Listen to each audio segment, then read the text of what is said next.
So mga tol, magandang balita po para sa ating mga Pinoy boxing fans sapagkat sa kakatapos lang po ng laban ng pambato natin sa middleweight division na si Wiljon Mindoro kontra sa taga-Brazil na si Lucas de Abreu na ginanap sa Florida, USA. Muli na naman po nagpasikat ang Pinoy. Tinalo po ni Wiljon Mindoro ang kalaban via knockout sa round 3. Hindi po kinaya ng kalaban ang lakas ni Mindoro dahil sa panalo ng pambato natin mga tol. Meron pa rin po siyang 100% knockout ratio. Umabante na ang record niya sa 13-0 and 1 draw with 13 knockouts. Bumagsak naman po ang record ng kalaban sa 14 wins, 6 losses with 11 knockouts. Mukhang gumaganda po ang takbo ng karera ngayon ni Wiljon Mindoro. Basta tuloy-tuloy lang ang panalo. Sisikat po itong pambato natin sa higher weight class. Dalawa nga po sila ni Yumar Marcial mga tol ang pambato natin sa mataas na dibisyon.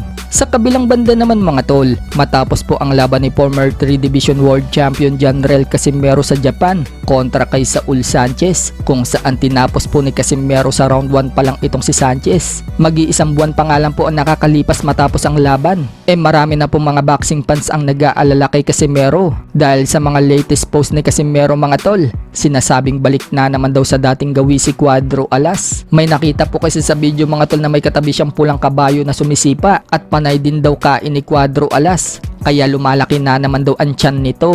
Sinabi pa ng mga fans mga tol, baka mahirapan na naman daw si Casimero na kunin ang timbang sa susunod nitong laban. Sa isang video pa nga po ni Cuadro Alas mga tol, kumakain pa siya ng pizza at nagawa pa magbiro ni Casimero at sinabi niyang diet umano niya yung pizza. So para naman sa atin mga tol, natural lang naman sa boksingero pagkatapos ng laban, kumain sila ng gusto nilang kainin. Dahil once na bumalik na sa training si Casimero, hindi niya na magagawang kainin pa ang masasarap na pagkain. At tungkol naman sa video na may katabi siyang pulang kabayo na sumisipa, hindi naman po natin nakikita mga tol na tumutungga si Casimero. Pagdating naman sa pag-overweight ni Casimero sa laban niya kay Saul Sanchez, sinasabi naman ng ibang expert na magkakaproblema talaga si Casimero sa timbang dahil isang taon daw na layoff sa boxing si Casimero. Kumbaga mga tol, lolobo daw talaga ang katawan ni Casimero dahil sa tagal ng walang laban. Pero ngayong nakalaban na daw si Casimero, sa susunod daw na itong laban, yakang-yaka na daw na ito kunin ang timbang. Sa ibang banda naman mga tol, marami nga po ang mga fans ni Casimero ang natutuwa dito kay former Gobernador Chavit Singson noong pinatawag ni Chavit Singson si Casimero at nag-meeting sila.